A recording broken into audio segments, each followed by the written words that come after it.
Let's talk a little bit about our revenue share model, because when I was looking at EXP, what got me most excited was definitely the revenue share opportunity and the stock opportunity, because I believe as a real estate agent, you should really be able to earn multiple streams of income outside of just selling houses. So that was super attractive to me. Why did you see at the time that it was so important for EXP to have a revenue sharing model? There's a number of reasons. One,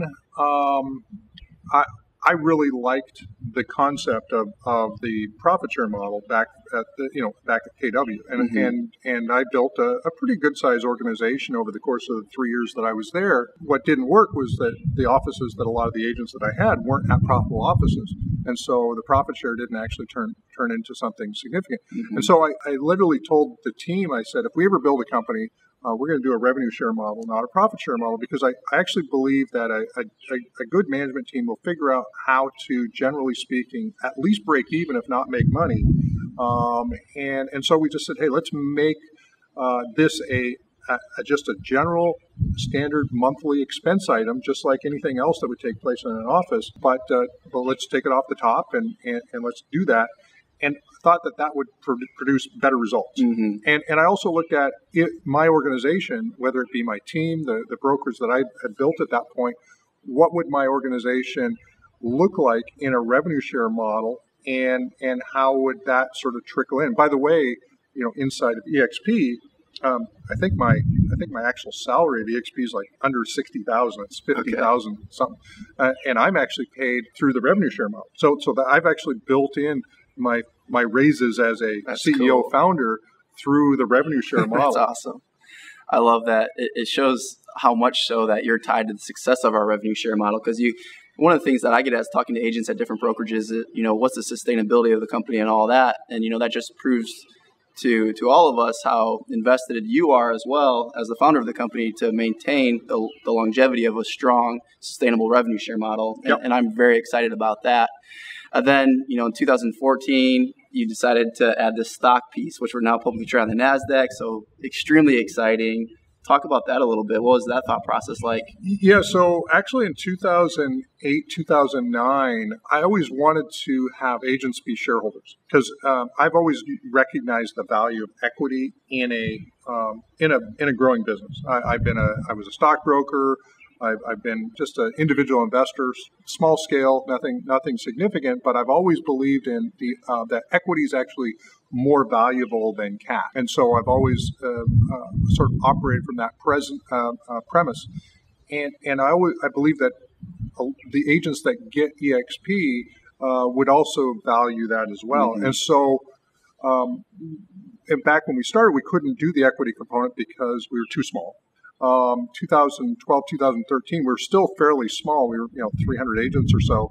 And but we said, how can we sort of accelerate the growth of the company? We're growing 50% year over year, which is not bad. That's good growth. But we're saying, how can we accelerate? And then we said, why don't we figure out how to become a public company and start to distribute equity? And so we introduced the agent ownership initiatives in late 2014. And that was the game changer. That's when, that's what got Gene excited about the company.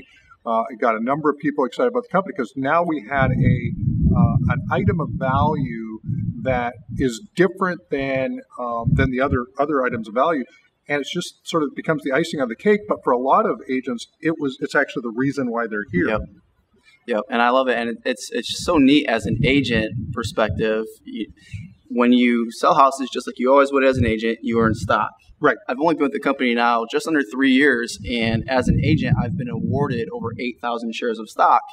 And at today's value, around $9 a share, that's exciting. Yep. When you cap, and we have an extremely low cap, when you cap, you get stock in the company. Whereas before, when I capped, I got a certificate that would go on my wall, and it didn't even have a frame. It was really just a piece of paper that had a cap on it, like a ball cap that said capper, and here I actually get stock. So it's just so cool to have ways to earn extra income just by selling houses like you always would as an agent. So that's been really exciting for the entire real estate industry, and that's a big reason why we're over 24,000 agents now. 24,000 plus, yeah. That's so cool. And of course, we had the big announcement yesterday. Oh, I'm glad you brought that up. So you want to touch on that? Yeah, so we just introduced the Agent Healthcare Initiative and partnered with a company called Clearwater Benefits, and we're able now to offer healthcare benefits to agents, and in some cases at significantly reduced costs. I think one example was the yearly cost comparable could be $10,000 a year just on premiums.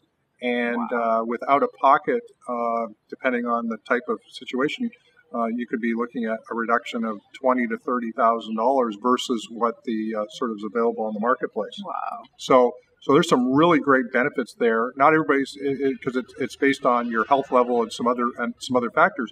But it's if you're healthy, you are you've got some different factors. It can be an incredibly cost-effective way to get health coverage.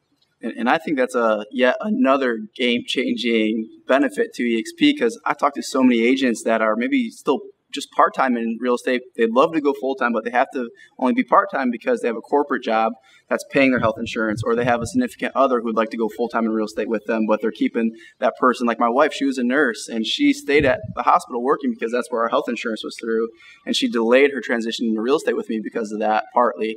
So I just think we're going to see so many agents that are with EXP now that are part-time, they're going to go full-time, and of course, agents who are at a different company that doesn't have health care, we're just going to see a lot of another growth spurt because of that. Oh yeah, I think it's going to be huge, and that's the thing we continually do, and I say we, I had the opportunity to fire myself about 2 weeks ago, but Jason Gessing's now the CEO of Exp Realty. We've got Dave Kennord, president of Growth, Stacey Anand, president of Operations. We've got Deborah Stevens in charge of Canada, Adam Day in the UK, Stephen Lee in Australia. We've got John Tobeson, Jeff Whiteside, Kimberly Ryan. We've got all this great, amazing team, and we literally iterate every day around how can we make this better for the agent at EXP. So it's not, we have a small number of people, but their mandate is to literally build the most agent success obsessed organization on the planet. Yeah, I love that, and it's not just something that Glenn's saying. It's the truth, and that from the leadership team pours down into the agents at our company. Some of the top agent attractors and all the agents, they're thinking from how can we make this the best company for everybody. It's not, I never see anyone thinking, how can I make it better for me? It's how can we make it better for everybody? And I've felt that, and I've seen it firsthand as an agent, and the healthcare is just one more thing that proves why that's true. Give back revenue share to agents, give stock to agents, give healthcare to agents. That's pretty cool. Yep. So thank you for that. And then, so let's just vision out 5 years. Where do you see EXP in 5 years? As much as you can talk about that. Well, 5 years. We've mentioned a few times that we'll definitely be over 100,000 agents in 5 years. I mean, we pretty much can trip our way to 100,000 agents based on sort of our growth trajectory and where we're going. So, when we start to add in multiple countries, we've got kind of a generalized mandate to open up another 2 to 3 countries per year. So you take out 5 years, we could be in 15, 20 countries. We've got other services obviously coming down the pipe. We've got the mortgage with Intraland, the title, escrow, Silverline. But I think you're going to see some other lines of business start to kick in that will cross-pollinate real estate. So think about maybe another group of professionals in another vertical that can basically cross-pollinate leads back and forth. And so there's just a lot of really cool things we're thinking about and brainstorming, throwing up against the wall, testing out, and some of them are going to stick, and I think it's going to be a lot of fun to see. That's awesome. So with that, let's imagine, last question, you were stuck in an elevator with a real estate agent at a different company, and you only had a minute with them. What would you say to them of why they should join EXP? I think the thing that I would say is I would first ask, how long have you been doing real estate? How's it going for you? Do you still enjoy it? And then have you figured out a way to create enough leverage so that you can back away from day-to-day selling eventually? And if you don't, you should take a look at Exp Realty, because we've really built the first real estate brokerage that has enough in it that you can get off the hamster wheel of listing and selling properties if you choose to. And a lot of agents want to just keep on selling, but you can also do both. Yep, exactly. I love that, and I think that's great advice to any agent. So thank you, Glenn. I appreciate your time for the interview today. And if there's anything I can ever do to help the company, let me know. Awesome. Thanks. AJ.